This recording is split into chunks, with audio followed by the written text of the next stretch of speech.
Chapter 9. Grim Defeat. Professor Dumbledore sent all the Gryffindors back to the Great Hall, where they were joined 10 minutes later by the students from Hufflepuff, Ravenclaw and Slytherin, who all looked extremely confused. "The teachers and I need to conduct a thorough search of the castle," Professor Dumbledore told them as Professors McGonagall and Flitwick closed all the doors into the hall. "I'm afraid that for your safety you will have to spend the night here. I want the prefects to stand guard over the entrances to the hall, and I'm leaving the head boy and girl in charge. Any disturbances should be reported immediately," he added to Percy, who was looking immensely proud and important. "Send word with one of the ghosts." Professor Dumbledore paused, about to leave the hall, and said, "Oh, yes, you'll be needing—" One casual wave of his wand, and the long tables flew to the edges of the hall and stood themselves against the wall. Another wave, and the floor was covered with hundreds of squashy purple sleeping bags. "Sleep well," said Professor Dumbledore, closing the door behind him. The hall immediately began to buzz excitedly. The Gryffindors were telling the rest of the school what had just happened. "Everyone in their sleeping bags," shouted Percy. "Come on now, no more talking. Lights out in 10 minutes. "Come on," Ron said to Harry and Hermione. They seized 3 sleeping bags and dragged them into a corner. "Do you think Black's still in the castle?" Hermione whispered anxiously. "Dumbledore obviously thinks he might be," said Ron. "You know, it's very lucky he picked tonight," said Hermione, as they climbed fully dressed into their sleeping bags and propped themselves up on their elbows to talk. "The one night we weren't in the tower." "I reckon he's lost track of time, being on the run," said Ron. "Didn't realise it was Halloween. Otherwise he'd have come bursting in here." Hermione shuddered. All around them people were asking themselves the same question. How did he get in? "Maybe he knows how to apparate," said a Ravenclaw a few feet away. "Just appear out of thin air, you know." "Disguised himself, probably," said a Hufflepuff fifth year. "He could have flown in," said Dean Thomas. "Honestly, am I the only person who's ever bothered to read Hogwarts a history?" said Hermione crossly to Harry and Ron. "Probably," said Ron. "Why?" "Because the castle's protected by more than walls, you know," said Hermione. "There are all sorts of enchantments on it to stop people entering by stealth. You can't just apparate in here, and I'd like to see the disguise that could fool the Dementors. They're guarding every single entrance to the grounds. They could have seen him fly in, too, and Filch knows all the secret passages. They'll have them all covered." "Lights are going out now," shouted Percy. "I want everyone in their sleeping bags, and no more talking." The candles all went out at once. The only light now came from silvery ghosts, who were drifting around talking seriously to the prefects, and the enchanted ceiling, which, like the sky outside, was scattered with stars. What with that and the whispering that still filled the hall, Harry felt as though he was sleeping out of doors in a light wind. Once every hour a teacher would reappear in the hall to check that everything was all right. Around 3 in the morning, when many students had finally fallen asleep, Professor Dumbledore came in. Harry watched him, looking around for Percy, who'd been prowling around the sleeping bags, telling people off for talking.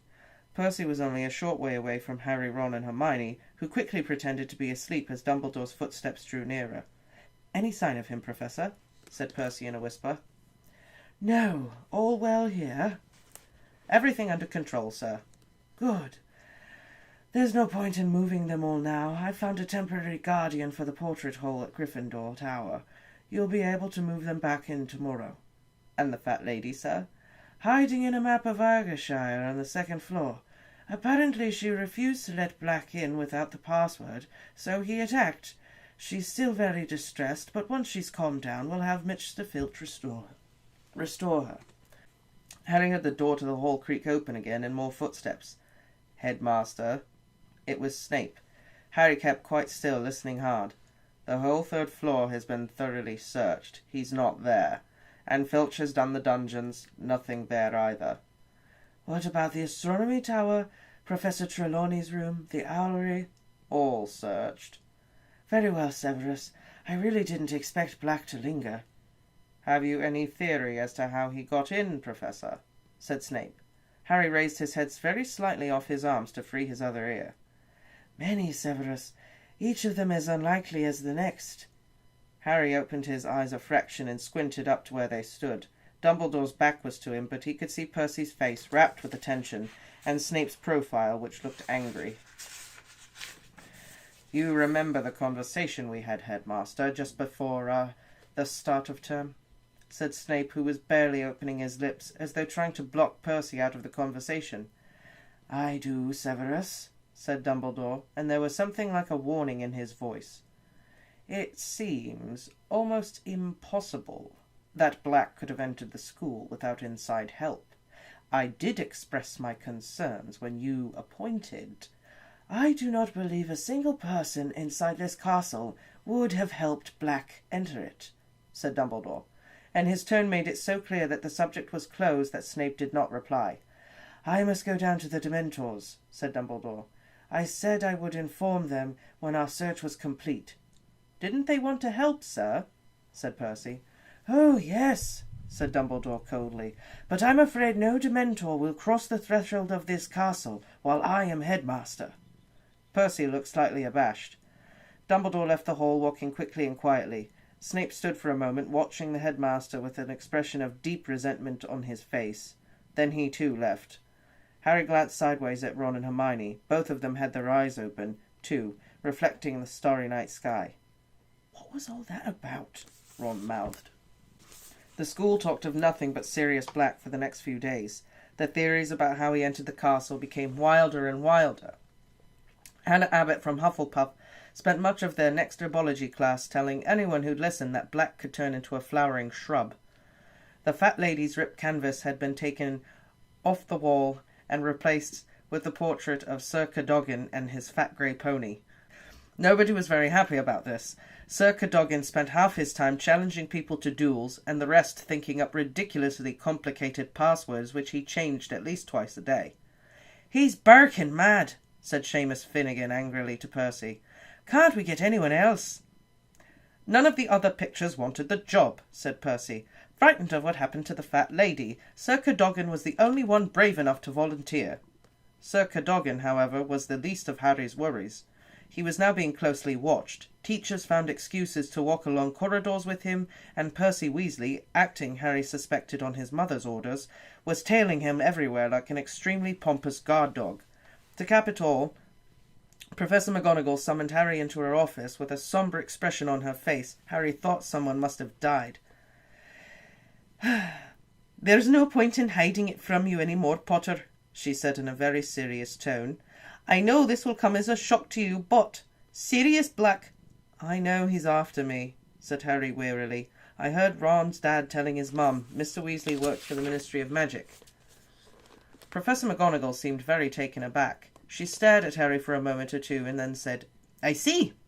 Well, in that case, Potter, you'll understand why I don't think it's a good idea for you to be practicing Quidditch in the evenings. Out on the pitch, with only your 4 team members, it's very exposed, Potter. We've got our first match on Saturday," said Harry, outraged. "I've got to train, Professor." Professor McGonagall considered him intently. Harry knew she was deeply interested in the Gryffindor team's prospects. It had been she, after all, who'd suggested him as Seeker in the first place. He waited, holding his breath. Professor McGonagall stood up and stared out the window at the Quidditch pitch, just visible through the rain. "Well, goodness knows I'd like to see us win the cup at last. But all the same, Potter, I'd be happier if a teacher were present. I'll ask Madam Hooch to oversee your training sessions." The weather worsened steadily as the first Quidditch match drew nearer. Undaunted, the Gryffindor team were training harder than ever under the eye of Madam Hooch. Then, at their final training session before Saturday's match, Oliver Wood gave his team some unwelcome news. "We're not playing Slytherin," he told them, looking very angry. "Flint's just been to see me. We're playing Hufflepuff instead." "Why?" chorused the rest of the team.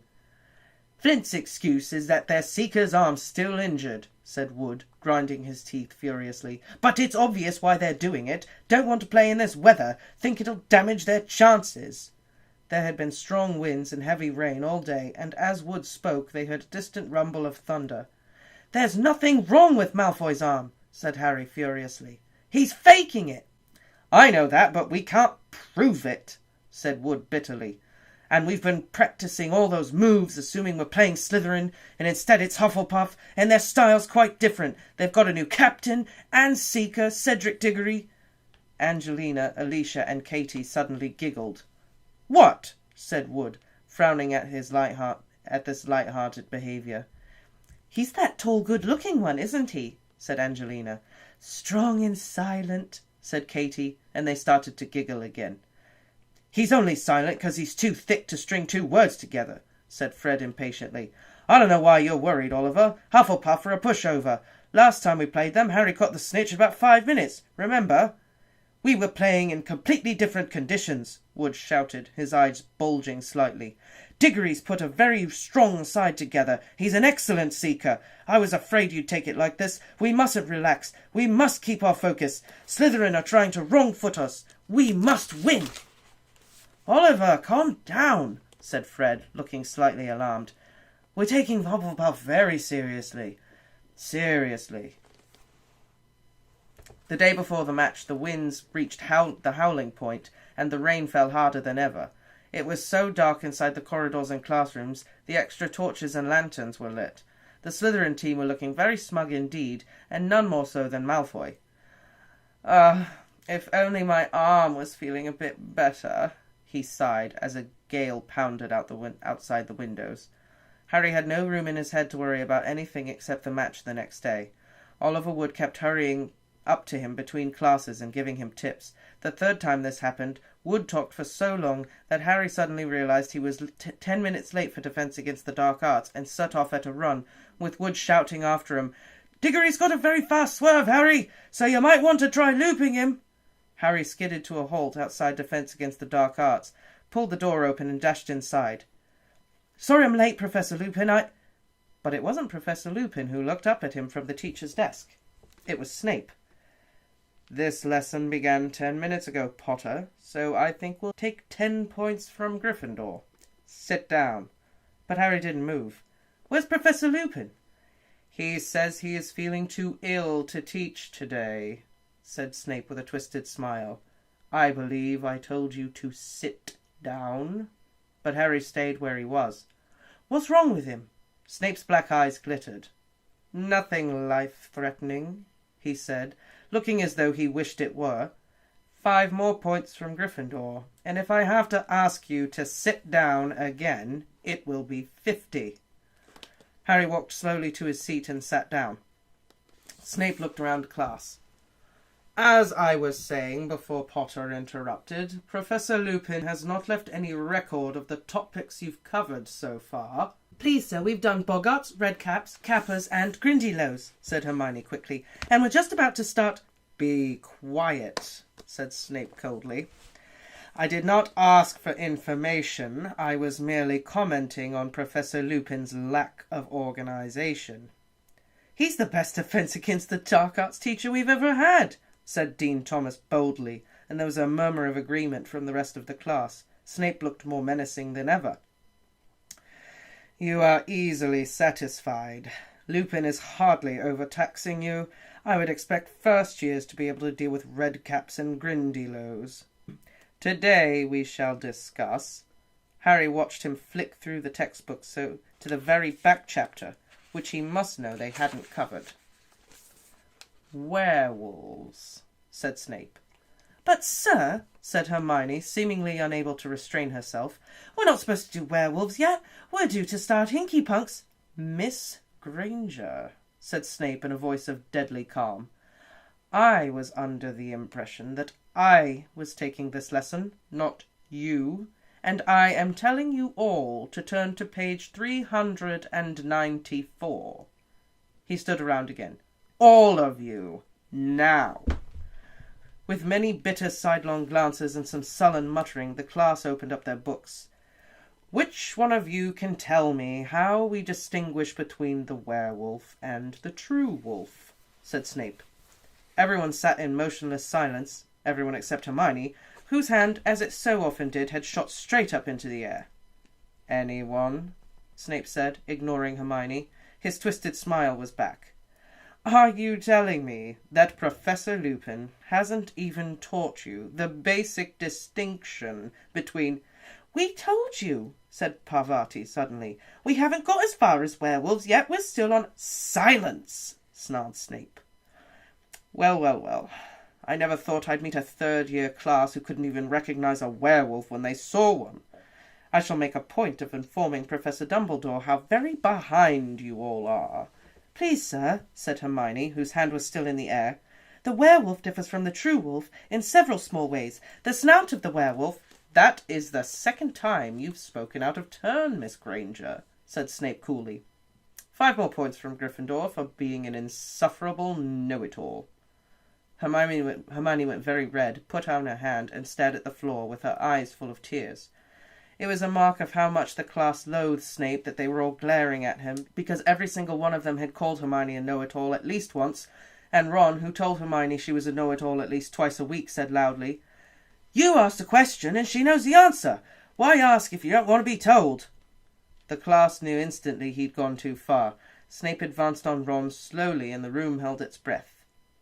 "Detention, Weasley," said Snape silkily, his face very close to Ron's. "And if I ever hear you criticize the way I teach a class again, you will be very sorry indeed." No one made a sound throughout the rest of the lesson. They sat and made notes on werewolves from the textbook while Snape prowled up and down the rows of desks, examining the work they'd been doing with Professor Lupin. "Very poorly explained. That is incorrect. The kappa is most commonly found in Mongolia. Professor Lupin gave you an 8 out of 10. I wouldn't have given it 3. When the bell rang at last, Snape held them back. "You will each write an essay to be handed in to me on the ways you recognize and kill werewolves. I want 2 rolls of parchment on the subject, and I want them by Monday morning. It is time someone took this class in hand. Weasley, stay behind. We need to arrange your detention." Harry and Hermione left the room with the rest of the class, who waited until they were well out of earshot, then burst into a furious tirade about Snape. "Snape's never been like this with any of our other Defense Against the Dark Arts even if he did want the job," Harry said to Hermione. "Why's he got it in for Lupin? Do you think this is all because of the Boggart?" "I don't know," said Hermione pensively, "but I really hope Professor Lupin gets better soon." Ron caught up with them 5 minutes later in a towering rage. "Do you know what that—" He called Snape something that made Hermione say, "Ron!" "Is making me do? I've got to scrub out the bedpans in the hospital wing. Without magic!" He was breathing deeply, his fists clenched. "Why couldn't Black have hidden in Snape's office, huh? He could have finished him off for us." Harry woke extremely early the next morning, so early that it was still dark. For a moment he thought of the roaring wind had woken him up. Then he felt a cold breeze on the back of his neck and sat bolt upright. Peeves the poltergeist had been floating next to him, blowing hard in his ear. "What'd you do that for?" said Harry furiously. Peeves puffed out his cheeks, blew hard, and zoomed backwards out of the room, cackling. Harry fumbled for his alarm clock and looked at it. It was 4:30. Cursing Peeves, he rolled over and tried to get back to sleep. But it was very difficult, now that he was awake, to ignore the sounds of the thunder rumbling overhead, the pounding of the wind against the castle walls, and the distant creaking of the trees in the Forbidden Forest. In a few hours he would be out on the Quidditch pitch, battling through the gale. Finally he gave up on any more sleep, got up, dressed, picked up his Nimbus 2000 and walked quietly out of the dormitory. As Harry opened the door, something brushed against his leg. He bent down just in time to grab Crookshanks by the end of his bushy tail and drag him outside. "You know, I reckon Ron was right about you," Harry told Crookshanks suspiciously. "There are plenty of mice around this place. Go and chase them. Go on," he added, nudging Crookshanks down the spiral staircase with his foot. "Leave Scabbers alone." The noise of the storm was even louder in the common room. Harry knew better than to think the match would be cancelled. Quidditch matches weren't cancelled off for trifles such as thunderstorms. Nevertheless, he was starting to feel very apprehensive. Wood had pointed out Cedric Diggory to him in the corner. Diggory was a 5th year and a lot bigger than Harry. Seekers were usually light and speedy, but Diggory's weight could be an advantage in the weather because he was less likely to be blown off course. Harry whiled away the hours until dawn in front of the fire, getting up every now and then to stop Crookshanks sneaking up the boys' staircase again. At long last, Harry thought it might be time for breakfast, so he headed through the portrait hole. "Stand and fight, you mangy cur!" yelled Sir Cadogan. "Oh, shut up!" Harry yawned. He revived a bit over a large bowl of porridge, and by the time he'd started on toast, the rest of the team had turned up. "It's going to be a tough one," said Wood, who wasn't eating anything. "Stop worrying, Oliver," said Alicia smoothly. "We don't mind a bit of rain." but it was considerably more than a bit of rain. Such was the popularity of Quidditch that the whole school turned out to watch the match as usual, but they ran down the lawns toward the Quidditch pitch, heads bowed against the furious wind, umbrellas being whipped out of their hands as they went. Just before they entered the changing room, Harry saw Crabbe, Goyle and Malfoy laughing and pointing at him from underneath an enormous umbrella on their way to the stadium. The team changed into their scarlet robes and waited for Wood's usual pre-match pep talk, but it didn't come. He tried to speak several times, made an odd gulping noise, then shook his head hopelessly and beckoned them to follow him. The wind was so strong that they staggered sideways as they walked out onto the pitch. If the crowd was cheering, they couldn't hear it over the fresh rolls of thunder. Rain was splattering all over Harry's glasses. How on earth was he going to see the snitch in this? The Hufflepuffs were approaching from the opposite side of the pitch, wearing canary-yellow robes. The captains walked up to each other and shook hands. Diggory smiled at Wood, but Wood now looked as though he had lockjaw and merely nodded. Harry saw Madam Hooch's mouth form the words, "Mount your brooms." He pulled his right foot out of the mud with a squelch and swung it over his Nimbus 2000. Madam Hooch put her whistle to her lips and gave it a blast that sounded shrill and distant. They were off. Harry rose fast, but his Nimbus was swerving slightly with the wind. He held it steady as he could and turned, squinting into the rain. Within 5 minutes, Harry was soaked to his skin and frozen, hardly able to see his teammates, let alone the tiny snitch. He flew backwards and forwards across the pitch, past blurred red and yellow shapes, with no idea of what was happening in the rest of the game. He couldn't hear the commentary over the wind. The crowd was hidden beneath a sea of cloaks and battered umbrellas. Twice Harry came very close to being unseated by a bludger. His vision was so clouded by the rain on his glasses he hadn't seen them coming. He lost track of time. It was getting harder and harder to hold his broom straight. The sky was getting darker, as though the night had decided to come early. Twice Harry nearly hit another player without knowing it was a teammate or an opponent. Everyone was now so wet and the rain so thick he could hardly tell them apart. When the first flash of lightning came, the sound of Madam Hooch's whistle, Harry could just see the outline of Wood through the thick rain, gesturing him to the ground. The whole team splashed down into the mud. "I called for a time-out!" Wood roared at his team. "Come on, under here!" They huddled at the edge of the pitch under a large umbrella. Harry took off his glasses and wiped them hurriedly on his robes. "What's the score?" "We're up 50 points, said Wood. "But unless we get the snitch soon, we'll be playing into the night." "I've got no chance with these on," Harry said exasperatedly, waving his glasses. At that very moment, Hermione appeared at his shoulder. She was holding her cloak over her head and was inexplicably beaming. "I have an idea, Harry. Give me your glasses. Quick!" He handed them to her, and as the team watched in amazement, Hermione tapped them with her wand and said, "Impervious!" "There," she said, handing them back to Harry. "They'll repel water." Wood looked as though he could have kissed her. "Brilliant!" he called hoarsely after her as she disappeared into the crowd. "Okay, team, let's go for it." Hermione's spell had done the trick. Harry was still numb with cold, still wetter than he'd ever been in his whole life, but he could see. Full of fresh determination, he urged his broom through the turbulent air, staring in every direction for the snitch, avoiding a bludger, ducking beneath Diggory, who was streaking in the opposite direction. There was another clap of thunder, followed immediately by forked lightning. This was getting more and more dangerous. He needed to get the snitch quickly.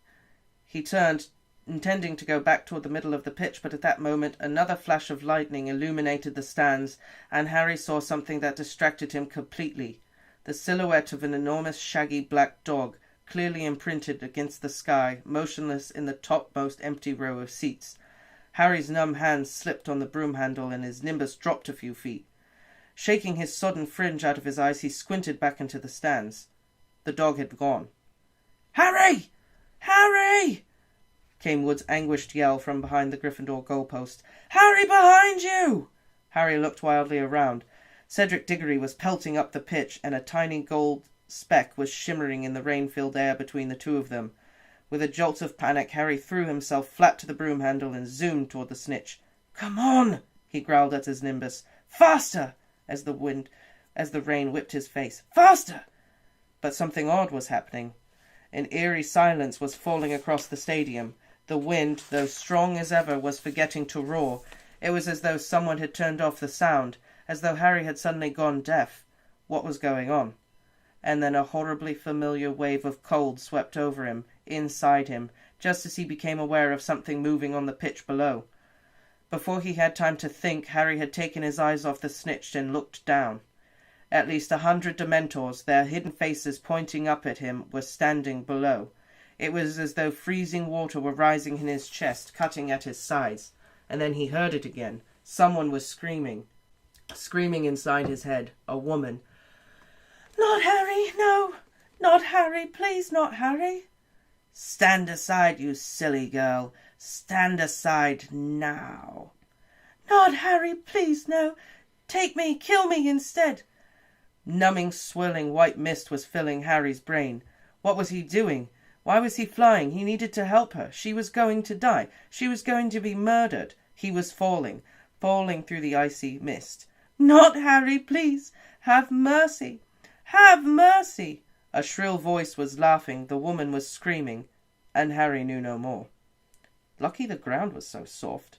I thought he was dead for sure. But he didn't even break his glasses. Harry could hear the voices whispering, but they made no sense whatsoever. He didn't have a clue where he was, or how he got there, or what he'd been doing before he got there. All he knew was that every inch of him was aching as though he'd been beaten. That was the scariest thing I've ever seen in my life. The scariest thing. Hooded black figures, cold, screaming. Harry's eyes snapped open. He was lying in the hospital wing.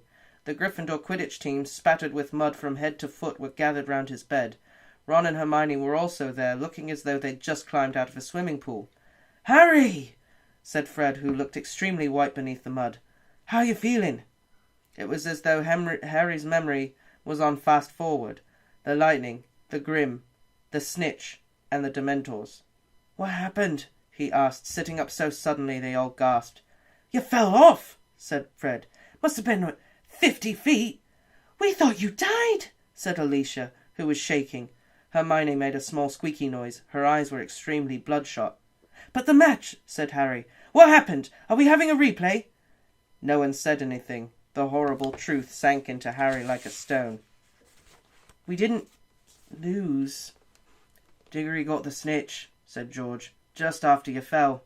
He didn't realise what had happened. When he looked back and saw you on the ground, he tried to call it off, wanted a rematch. But they won fair and square. Even Wood admits it." "Where is Wood?" said Harry, suddenly realising he wasn't there. "Still in the showers," said Fred. "We think he's trying to drown himself." Harry put his face to his knees, his hands gripping his hair. Fred grabbed his shoulder and shook it roughly. "Come on, Harry, you've never missed a snitch before." "There's got to be one time you didn't get it," said George. "It's not over yet," said Fred. "We lost by 100 points, right? So if Hufflepuff lose to Ravenclaw, and we beat Ravenclaw and Slytherin..." "Hufflepuff will have to lose by at least 200 points, said George. "But if they beat Ravenclaw..." "No way, Ravenclaw are too good. But if Slytherin lose to Hufflepuff..." "It all depends on points. Margin of 100 either way." Harry lay there, not saying a word. They had lost. For the first time ever, he'd lost a Quidditch match. After 10 minutes or so, Madame Pomfrey came over to tell the team to leave him in peace. "We'll come and see you later," Fred told him. "Don't beat yourself up, Harry. You're still the best seeker we've ever had." The team trooped out, trailing mud behind them. Madame Pomfrey shut the door behind them, looking disapproving. Ron and Hermione moved nearer to Harry's bed. "Dumbledore was really angry," Hermione said in a quaking voice.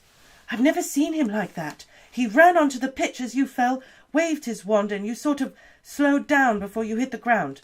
Then he whirled his wand at the Dementors, shot silver stuff at them. They left the stadium right away. He was furious they'd come onto the grounds. We heard him."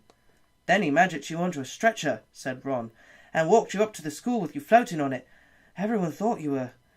His voice faded away, but Harry hardly noticed. He was thinking about what the Dementors had done to him, about the screaming voice. He looked up and saw Ron and Hermione looking at him so anxiously that he quickly cast around for something matter-of-fact to say. "Did someone get my nimbus?" Ron and Hermione looked at each other. "What?" said Harry, looking from one to the other. "Well, when you fell off it got blown away," said Hermione hesitantly. "And it hit... Oh, Harry, it hit the Whomping Willow." Harry's insides lurched. The Whomping Willow was a very violent tree which stood alone in the middle of the grounds. And, he said, dreading the answer. Well, you know the Whomping Willow, said Ron. It doesn't like being hit. Professor Flitwick brought it back just before you came round, said Hermione in a very small voice. Slowly, she reached down for a bag at her feet, turned it upside down, and tipped a dozen bits of splintered wood and twig onto the bed, the only remains of Harry's faithful, finally beaten broomstick. Ouch. End of chapter 9.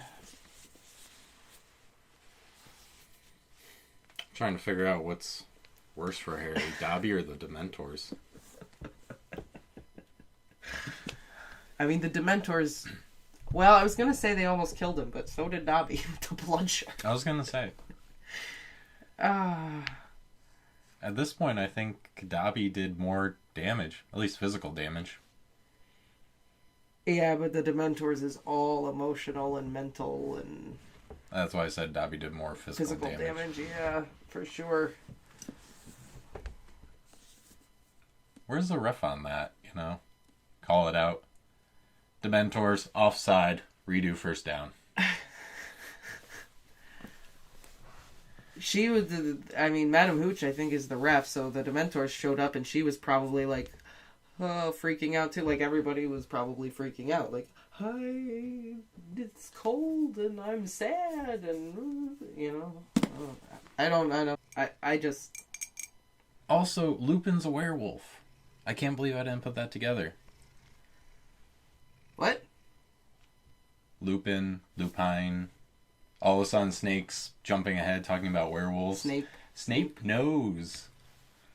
Lupin's a werewolf? Yeah. You think that's what it is? Mm-hmm. I'm going to assume the potion is something to maybe control him. Or possibly control, you know, him turning into a werewolf. Obviously didn't work. Because, you know, the fat lady kind of got eaten. Well, no, the fat lady said it was Sirius Black. Oh. Yeah, but did she see the werewolf and just assume it was Sirius Black?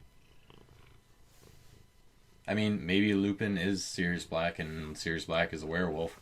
But I also kind of think that maybe Scabbers is Sirius Black. I think Scabbers is someone. What makes you think that? Because Crookshanks keeps going after him. Harry pointed out that there's plenty of other mice and rats. Keeps going after him. The lady was saying how Scabbers was so old, yet they only live about 3 years. Yeah, and we were talking about Animagi. This book, so you think someone is an animal. I know someone is an animal. What if Crookshanks is Sirius Black? What if Sirius Black is an Animagi? Well, that's what I'm saying. But I'm saying... But you think it's Scabbers, I think he's Scabbers.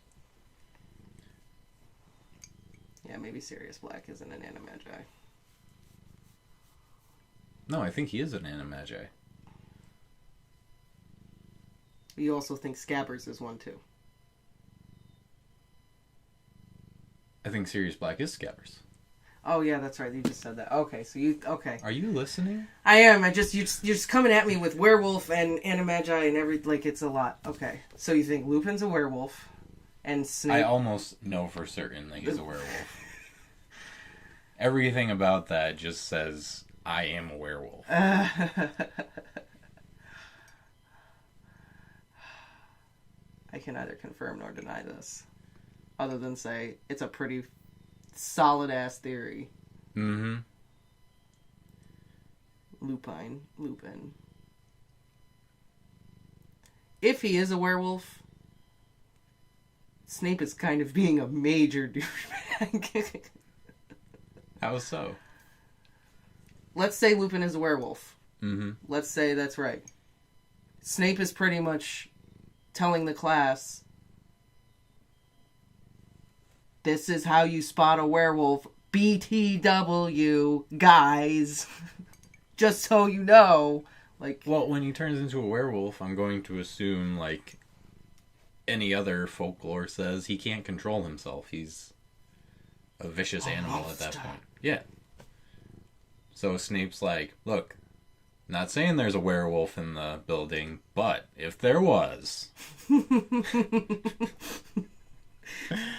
Hypothetically. This is what you need to do. Well,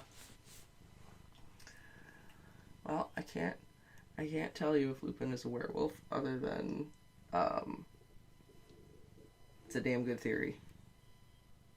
Mm-hmm. But this is kind of you're already on this, just like you were on this about the snake. The monster's a snake. I'm right. The monster's a snake. That's the energy I'm getting from you about this werewolf idea. You're like, I know it. Yeah, I know he is. You know. I know. He's a werewolf. And then Scabbers, there's something up with Scabbers. So I'm kind of like I was in the previous chapter. I wasn't quite sure about Lupin, but I knew something was up. There's something not right about him. Yeah. Something was off, and now you're like, that's what it is. Scabbers, I'm just going to say, is Sirius Black in Animagi form. Mm-hmm. But I really have no evidence other than just Crookshanks keeps going after him. Wait a so minute. Crookshanks is kind of... How could Scabbers be Sirius Black if Sirius Black just broke out of Azkaban, but Ron has had Scabbers for years, and he's lived with the Weasleys for years? That is the hole in my problem. But Scabbers... Maybe Scabbers isn't Sirius Black. I mean... Maybe not. Maybe someone else, but still. There's something. Crookshanks is very on that. And won't let it go. Crookshanks knows something is up. Cats, I'm telling you. And with the whole talk about animagi and werewolves, there's a lot of animal shape-shifting going on in this chapter, so I don't think that that's too far off. That Scabbers is somebody. Yeah. Noted. One of these days, Scabbers is just going to be getting chased by Crookshanks, just going to have enough, just turn into a person and punt Crookshanks out the window.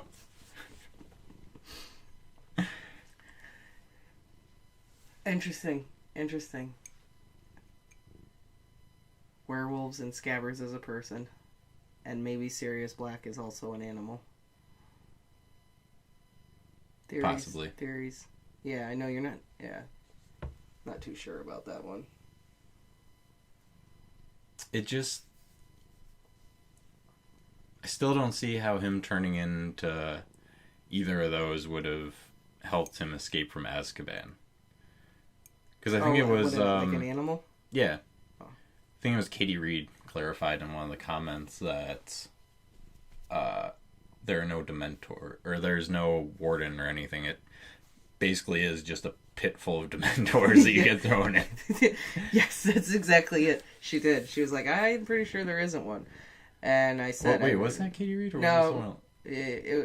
It was Katie Reed. Okay. She mentioned there's a whole Pottermore article about Azkaban and how it works. Oh, okay. And yeah, so I made a joke about that, but literally it's just a place full of Dementors, and you get thrown in there and have fun. Yeah, pretty much. That's it. And Hermione said that the... was it Hermione? I think Hermione said that Dementors can pretty much see through most disguises. Yeah. Doesn't mean all of them, but most of them. I don't know to what degree that... I mean, I would assume maybe, like, if you use Polyjuice Potion, they could, like, detect you use Polyjuice Potion. Or you, like, transfigured your face. Like, they would know. I don't know if they... And they can see through invisibility cloaks. Yeah. So I don't know to what degree you have to, like, disguise yourself to be able to escape from the Dementors. I feel like with Dementors, you have to disguise yourself mentally and emotionally. Because with Harry, they keep going after him, it seems. You're and I'm feeding going to off of him big time. And I'm going to assume that's because of, like, Voldemort's energy within him after he attacked him. Well, he keeps having these visions. Mm-hmm. He just had that vision of the woman screaming. Which was his mother. Don't kill Harry. Yeah. And then he passes out. So whenever they're around, all those memories of Voldemort come up. So I'm assuming they're sensing that in him, and that's why they keep like going after him. Well, they're feeding off of it. Yeah. Like, that's trauma. Like, that's some severe trauma and sadness and bad. And that's probably like... I'm gonna assume that's what they... That's probably like chocolate to the Dementors. They're probably like...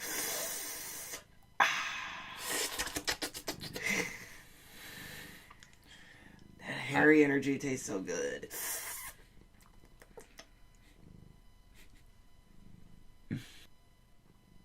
Well, I lost my train of thought now. Harry better figure that Dementor shit out. Yeah. He's gonna have problems. He needs to get on that. Also, broom gone. We have a let's have a moment of silence for the Nimbus 2000. You were a good broom. It was a great broom. Mm-hmm. The bestest broom. What's he gonna fly now? He's probably gonna have to fly some crappy school broom that they have, you know, whatever they have in storage to teach, like, the first years how to fly, or... But at the same time, he has a lot of money saved up, so I mean, if he wanted to, he could go out and buy another one. It'd probably use up a good chunk of that, and, you know, he's still got, like... Well, he really wants that fireball. 4 more years to go. That's what I'm saying. Price upon request. But he can't go anywhere to buy it. Well, yeah, this year, he's probably not going to. I'm just saying, like... Later on. He could get a new broom. Yeah. But right now, he's probably going to have to use something out of the closet. An old Comet 260 or something, or a shooting star. Ew. Yeah. And Malfoy's gonna be like, brooms. "Oh, what happened to your broom, Potter? Did you break your broom? I've got an Nimbus 2001. My daddy bought it for me. Isn't it nice?" Did the Dementor scare you? It's good. Coming. Can Lupin eat him? We've not confirmed that Lupin is a werewolf. I have. In my own mind. I have confirmed it. Can Lupin eat him? Oh, man. Malfoy. I hope Dobby tries to save his life. I'm sure Dobby will never try to save his life. Dobby lived with Draco Malfoy for years. Dobby trying to save someone's life is like the worst torture that can be set upon someone. Outside of Azkaban. I don't know. What if Gilderoy Lockhart tried to save your life? You don't even have to worry about it. Yeah. Because you won't remember it. It's true. He couldn't do anything. But he could memory charms. He had that locked down. Nothing else but memory charms. At least Lupin knows what he's doing. He's a good teacher. He is, but apparently not in Snape's eyes. Lupin isn't teaching them the right things. Snape was pretty brutal in this last chapter. He was not very nice. He made Hermione cry. It was just uncalled for, everything. Listen, we're going to learn about werewolves and you're going to freaking like it. Shut up. Let me tell you this. Right now. Or I'll take away Quidditch. Don't make me bring the Dementors in here. Yeah. One more word.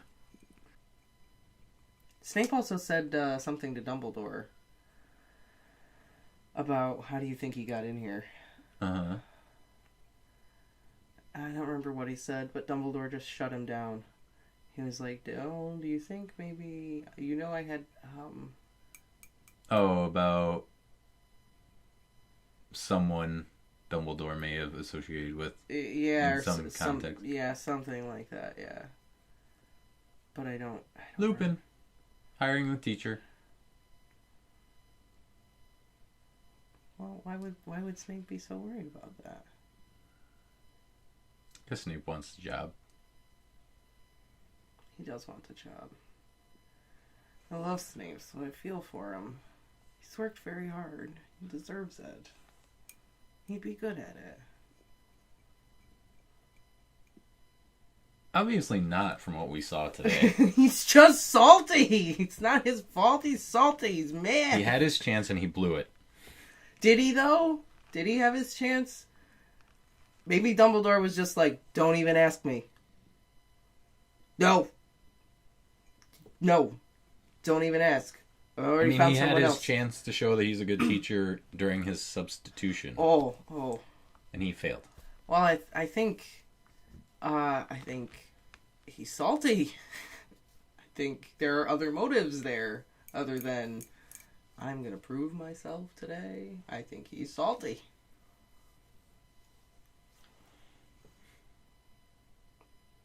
I mean, Harry... But he did improve himself, is what I'm saying. Harry has said multiple times, Snape looks at Lupin like he just hates every fiber of his being.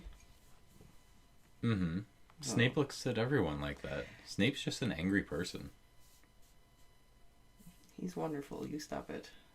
He is a very angry person. He is angry. Yes, he is angry. He's a very salty human being. I will agree with that. I'm biased, alright? I can't help it. He needs to Leviosa his spirits. He needs to...